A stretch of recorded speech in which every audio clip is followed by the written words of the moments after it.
बिस्मिल्लाहिर्रहमानिर्रहीम। अस्सलाम वालेकुम व्यूअर्स, उम्मीद करती हूँ आप सब ठीक होंगे।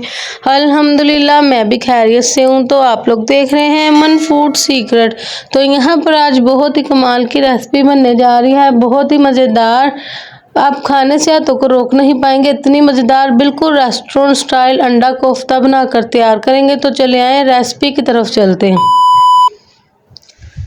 तो यहाँ पर आप लोग देख सकते हैं कढ़ाई में मैंने ऑयल ऐड कर दिया तकरीबन 4 से 5 टेबल स्पून।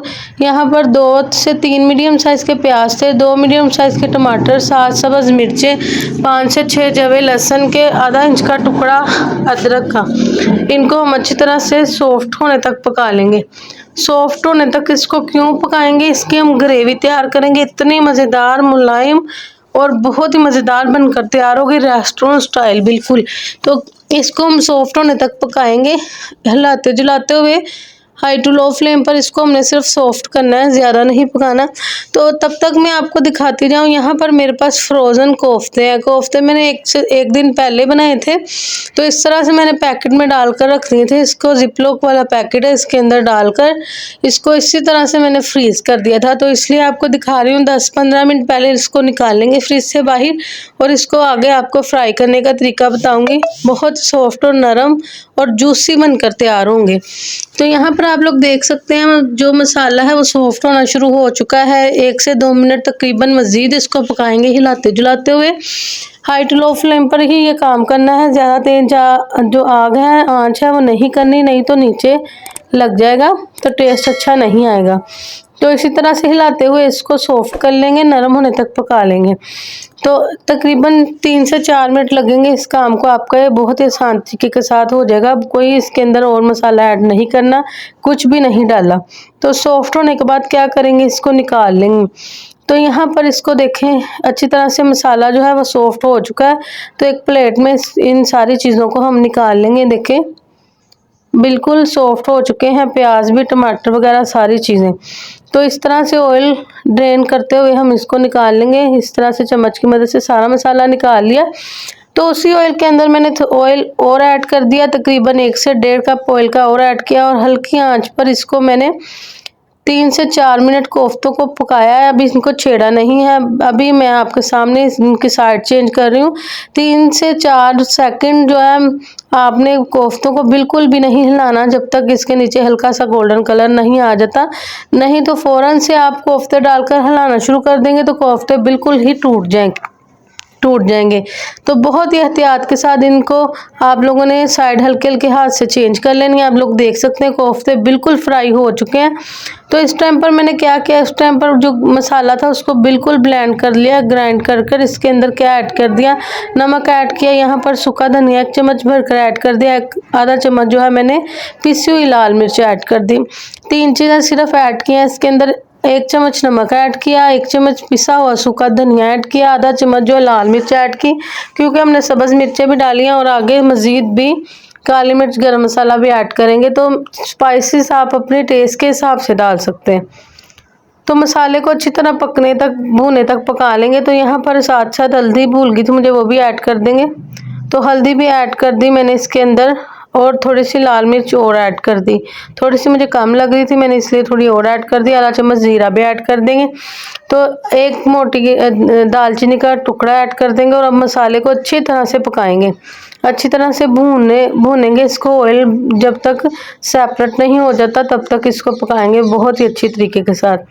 तो यहाँ पर आप देख सकते हैं, इसको हिलाते जुलाते हुए देखें, हाई टू लो फ्लेम पर मसाला बहुत ही अच्छी तरह से हमने भूनना है। तो ये इतनी मज़ेदार ग्रेवी बनकर तैयार होती है कि आप लोग कोफ्ता छोड़कर ग्रेवी खाने लग जाएंगे। इतनी मज़ेदार, मुलायम और जूसी और नरम जो कोफ्ते बनकर इसके अंदर तैयार होंगे। इसके अंदर जो अब हमने मज़ीद और चीज़ें ऐड करनी है। तो यहाँ पर 1 प्याली भरकर इसके अंदर दही ऐड कर दी। तकरीबन 1 पाव दही था जो मैंने अच्छी तरह से फेंट लिया था। तो उसके बाद मैंने हल्की आंच कर नीचे से इसके अंदर ऐड कर दिया। दही ऐड किया, मैंने कहा साथ साथ दही भी इसके अंदर डाल देते हैं, वो भी साथ ही अच्छी तरह से पक जाएगा। दही जो पानी छोड़ेगा उसी के अंदर पक जाएंगे। और साथ अब क्या करेंगे, 1 प्याली इसके अंदर दूध भी ऐड कर देंगे। 1 पाव दही था, 1 पाव ही दूध हमने ऐड किया।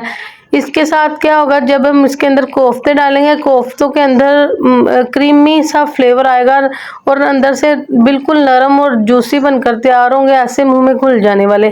कई लोगों के कोफ्ते हार्ड हो जाते हैं, इस तरह से पकाएं तो बिल्कुल भी नहीं हार्ड होंगे और ग्रेवी भी इतनी मज़ेदार बनकर तैयार होगी। तो देखें ऑयल सेपरेट होना शुरू हो चुका है। इस टाइम पर क्या करेंगे, फ्राई किए हुए कोफ्ते ऐड कर देंगे। देखिए इस तरह से कोफ्ते ऐड करने के बाद तकरीबन 2 से 3 मिनट इसी तरह से हिलाएंगे हाई टू लो फ्लेम पर। देखें इस तरह से। अब हम इसके अंदर पानी ऐड करेंगे ना, जब कोफ्ते पकेंगे फूल भी जाएंगे और अंदर से नरम और जूसी बनेंगे। तो इसी तरह से आप लोगों ने भी फॉलो करते हुए बनाना है। मुझे उम्मीद है मेरे से ज़्यादा मज़ेदार बनाकर तैयार करेंगे। तो पानी इसके अंदर कितना ऐड करना है, पानी आप अपने हिसाब से ऐड कर लें, आपको कितनी थिक ग्रेवी चाहिए। आपने थोड़ा सा शोरबा बनाना है या आपको हल्का हल्का सा मसाला चाहिए। मैंने इसके अंदर 1 से 1.5 गिलास पानी का ऐड किया, ताकि आधा गिलास जो पक जाए पानी का और 1 गिलास जो है वो बच जाए। तो देख सकते हैं मैंने इसके अंदर 1.5 गिलास पानी डालकर इसको हाई फ्लेम कर दी। इसके नीचे उबाला आने तक इसको पकाएंगे। उबाला आ गया, मैंने इसके नीचे आंच हल्की कर दी। हल्की करने के बाद इसको पकाना शुरू कर दिया। पक रहा है, देख सकते हैं आप लोग। 10 से 15 मिनट लो फ्लेम पर पकाएंगे। मीडियम आंच पर इसको 10 से 15 मिनट हमने पकाना है। और साथ मैंने क्या किया, इसके अंदर गरम मसाला ऐड कर दिया, काली मिर्च भी साथ ही ऐड कर देंगे और साथ ही साथ इसके अंदर धनिया भी आगे जाकर ऐड कर देंगे। ऑयल जो है वो सेपरेट होना शुरू हो चुका है। देखिए हल्की सी मैंने इसके अंदर काली मिर्च ऐड किया और हल्का सा ही गरम मसाला ऐड किया, तकरीबन 1/4 टीस्पून। आप लोग अपने टेस्ट के हिसाब से डाल सकते हैं, ताकि ये भी इसके अंदर इसके साथ ही पक जाए। तो साथ ही इसके अंदर कसूरी मेथी भी थोड़ी सी ऐड कर देंगे, थोड़ी सी हाथ पर डालकर उसको मसलेंगे। इसके साथ खुशबू और टेस्ट बहुत ही मज़े का आता है और बहुत ही मज़ेदार इसकी खुशबू आती है और टेस्ट भी। तो इसको धनिया भी ऐड कर देंगे, साथ ही हरा धनिया ऐड कर कर इसको मिक्स करेंगे। मिक्स करने के बाद क्या करेंगे अभी मैं बताती हूँ आपको। इस तरह से मिक्स करेंगे और इसको दम से थोड़ी सी तेज़ आंच पर ना इसको 15 मिनट के लिए छोड़ देंगे ढक्कन लगाकर। इस तरह से इसको हिलाएंगे ताकि ग्रेवी जो है हमारी बिल्कुल सेट हो चुकी है। 10 मिनट पक चुका था। उसके बाद मैंने इसके नीचे आंच जो है वो दम वाली कर दी, बाकी चीज़ें ऐड करके इसको ढक्कन लगाकर छोड़ दिया। तो देख सकते हैं दम वाली आंच पर मैंने ढक्कन लगाकर इसको छोड़ दिया था 15 मिनट। 15 मिनट के बाद आप लोग देख सकते हैं, ग्रेवी चेक करें और कोफ्ता देखें फूल चुका है और इतनी मज़ेदार जूसी सा बना है। इसको जब आप लोगों ने खाना है ना तो आपने फ़ैन ही हो जाना है, इतने मज़ेदार बनकर तैयार हुए थे। तो छोटी सी आसान सी रेसिपी को ज़रूर ट्राई करना है। तो यहाँ पर अंडे जो है मैंने उबाइल कर लिए थे पहले से करके, मैंने 2 पीस करके इस तरह से इसके अंदर ऐड किए। आप साबुत अंडे भी ऐड कर सकते हैं। तो मैंने इस तरह से 2 इसके अंदर से 2 स्लाइस कर 2 इसके पीस कर इसको इसके अंदर ऐड किया। देखिए इस तरह से सारे अंडे जो है मैंने 8 अंडे किए थे, मैंने सारे अंडे इसके अंदर डाल दिए और इसके बाद इसको सर्व कर दिया। तो माशाल्लाह सुभान अल्लाह, लुक चेक करें कितनी मज़ेदार लुक आई है, इतने मज़ेदार बनकर तैयार हुए थे। छोटी सी आसान सी रेसिपी को ज़रूर ट्राई करना है और कोफ्ते बनाने की रेसिपी बहुत ही जल्दी आपके साथ शेयर करूँगी। अगर मेरे चैनल पर नए हैं तो प्लीज़ लाइक करें, सब्सक्राइब करें, बेल आइकन के बटन को दबा दें ताकि आने वाली नई नई वीडियोस आप तक पहुंच सके। अब तक के लिए अल्लाह हाफिज़। आगे मिलेंगे नए खाने की मज़ेदार सी वीडियो के साथ। दुआओं में याद रखिएगा। अल्लाह हाफिज़।